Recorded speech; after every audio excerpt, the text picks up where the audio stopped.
Hello and welcome to the Foster Volunteer Orientation.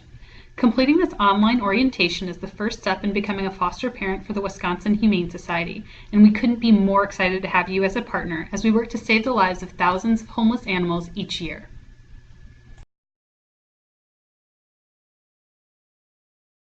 My name is Allison Kleiber and I'm the Director of Animal Sheltering for the Wisconsin Humane Society. I oversee our animal care, client service, transfer, and foster work at our 3 sheltering locations. Today I'll be talking a lot about our foster and transfer coordinator, Peggy. Peggy will serve as your main point of contact as a foster volunteer for the Wisconsin Humane Society.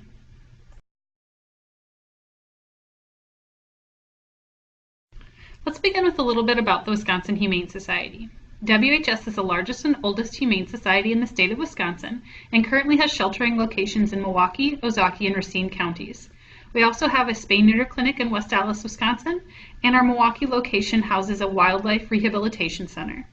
In addition to private owners, we work with other local and regional partners to serve animals in need, and in doing so, serve roughly 13,000 cats and dogs annually. We also offer other services such as low-cost vaccinations, end-of-life services, spay-neuter, youth programming, dog training classes, and much more.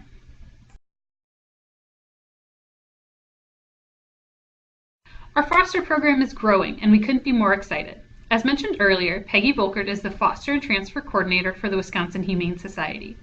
Peggy is based out of the Milwaukee campus, and she's a tremendous resource to all of our foster volunteers. And while she is the main point of contact, our foster work is supported by countless individuals across our 3 sheltering campuses.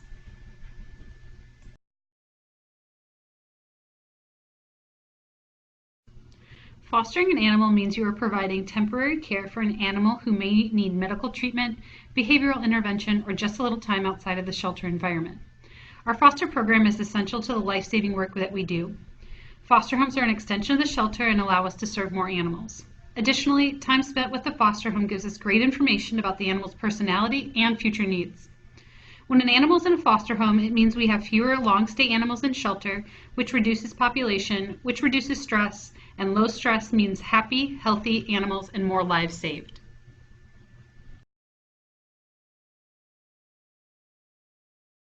Animals may need foster for a variety of reasons, and some of those reasons are listed here for you. Some of the most common reasons we send animals to foster are recovery from injury or illness, and simply because the animal is not yet big enough for adoption. There are times when our in-shelter population spikes due to an unexpected seizure, hoarding situation, transfer, or other factor that we did not foresee, and we use foster volunteers to keep in-shelter population at an appropriate level. We're continually looking to serve more animals in new ways, and foster homes allow us to do just that.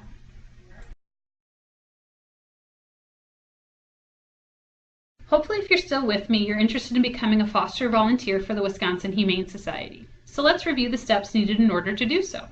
Step 1, complete this orientation. And good news, you're a quarter of the way there. Step 2, complete some paperwork. A foster volunteer application, foster handbook acknowledgement, and a foster volunteer agreement. Step 3, foster. We'll help you make arrangements to pick up your first foster group.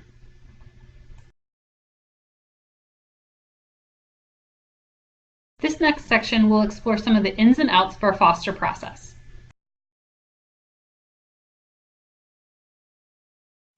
New animals are seeking foster every single day. Once referred for foster, our team begins seeking foster placement based on the needs of the animal or animals. Sometimes we call fosters, other times we email, post to Facebook, or use our website. Once we find a foster match, we gather the supplies that the animal needs to go out with and ask the foster volunteer to pick up the animal within 24 hours.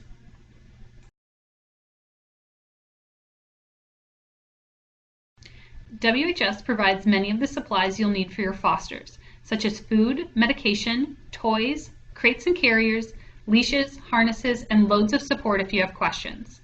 But there are some things we ask our fosters to supply, such as litter for cats or kittens, your valuable time, and lots of love.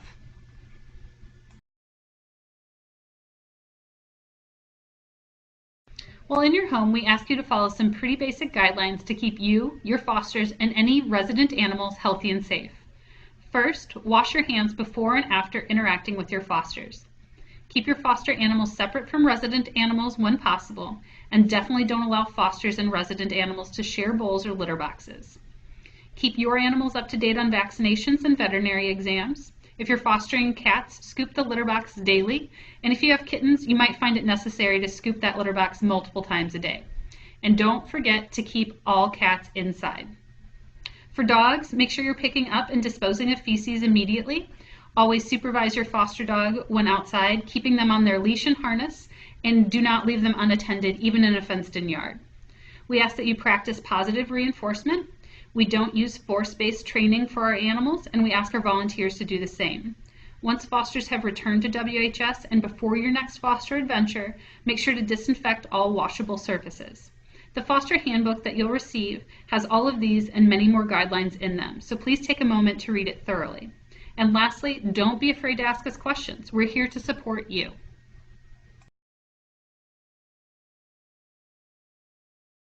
While animals are in your care, we typically ask for them to return to the shelter every 2 weeks for rechecks.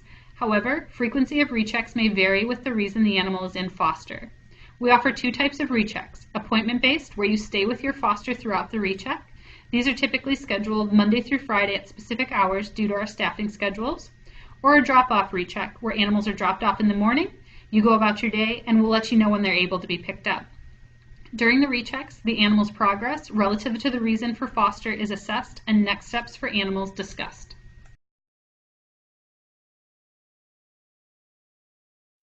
Animals, just like you and I, can be incubating illness before we display outward signs. And while we do our best to note any conditions prior to sending an animal into your home, health and behavior can change. As such, we ask that you please relay concerns to WHS. Don't assume that we saw what you're seeing. Our goal is to keep everyone safe and healthy. If a condition is urgent, you may always return the animal to WHS. If you decide to take the animal to an emergency facility or a private veterinary clinic, unfortunately, we are unable to reimburse for those expenses.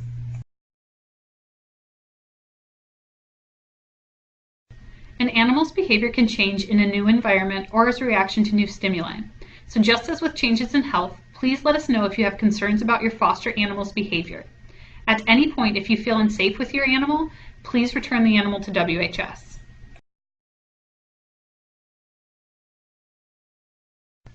The following slides highlight a few of the foster-based programs we're able to offer at WHS because of wonderful foster volunteers like you.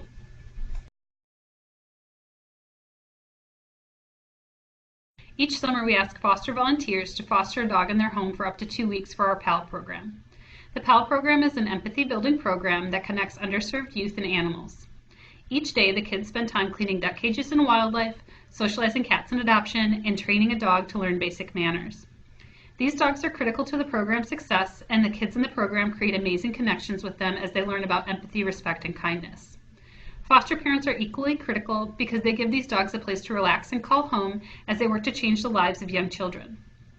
For this program, foster dogs must be dropped off in the mornings, Monday through Friday, and picked up in the afternoons. At the end of the PAL program, there's a graduation ceremony where the dogs and kids get to show off what they've learned.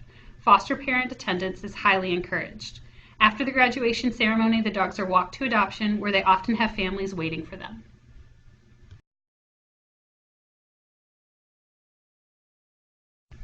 WHS is proud to partner with Sojourner Family Peace Center to provide temporary shelter for the animals of clients experiencing domestic violence.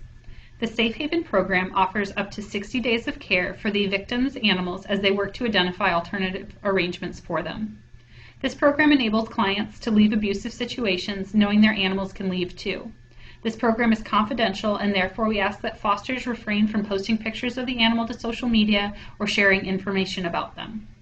Foster volunteers are critical to this program's success, as in-shelter care for any animal for an extended period of time is a challenge, especially for those who may not be as comfortable or trusting given their past.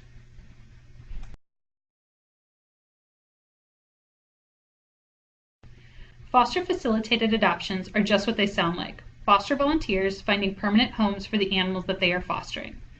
Foster volunteers learn a lot about the animals that they're caring for and can often reach people who may not have otherwise made the trip into the shelter for adoption. The animals would need to return to WHS for medical or surgical processing prior to adoption, but the foster parent can then take them home to play matchmaker. We ask that if the animals aren't adopted within 2 weeks from the foster home, that they return to WHS for placement. We have another webinar on foster facilitated adoption, so make sure to check that out once you're part of the team.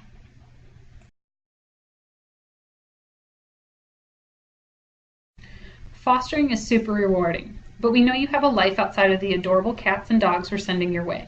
Relief fosters are volunteers who can cover for a short period of time when a foster needs to go out of town on business or just needs a quick break. Having a relief foster step in allows the animal to stay in a comfortable home setting rather than return to the shelter. WHS does need to know where the animal is going, even temporarily, and relief fosters must also have completed the orientation and all other steps for becoming a WHS foster volunteer. So if long-term fostering isn't a fit for you, don't let that dissuade you. Relief fostering just might be the right fit.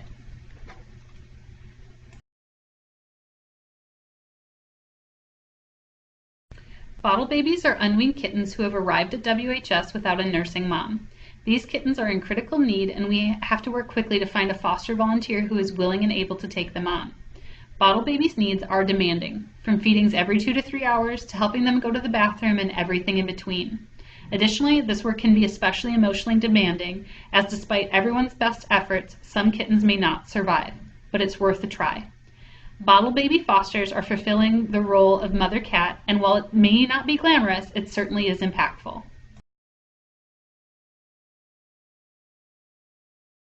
All right, we're on the home stretch and we're ready for some frequently asked questions.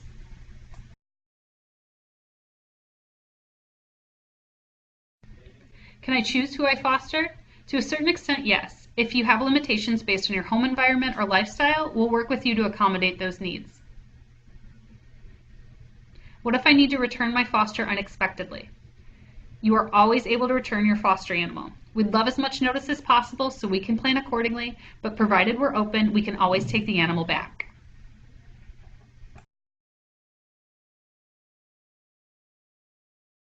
Where should I keep my fosters in my home? Ideally separate from resident animals, as even animals who aren't currently on medications could be incubating illness, and we cannot provide treatment to your owned animal. For kittens, a spare bedroom, bathroom, or walk-in closet work really well, and for dogs, a spare room with a crate is just fine. How can I get more information on animal behavior? If you're looking to bone up on your understanding of animal behavior, you're in luck. WHS offers monthly dog and cat behavior seminars, and you can find the next session on our website at wihumane.org. Seminars are free to volunteers and highly recommended for foster volunteers. If you're still looking for more, let us know and we can send more resources your way.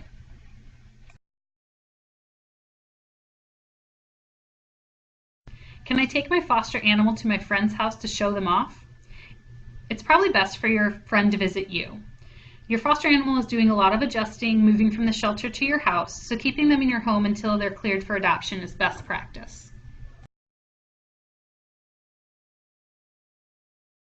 Can I adopt my foster? We're in the business of making great matches, and if you think you found yours, who are we to stand in the way? Let us know and we'll do all we can to make it happen. Can my friend adopt my foster? Yes, and we can even give you the tools to do the matchmaking yourself. Ask us about foster facilitated adoptions.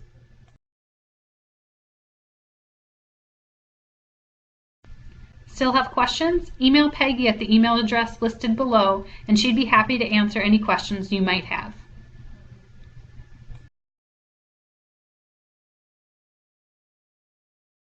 That concludes our foster volunteer orientation.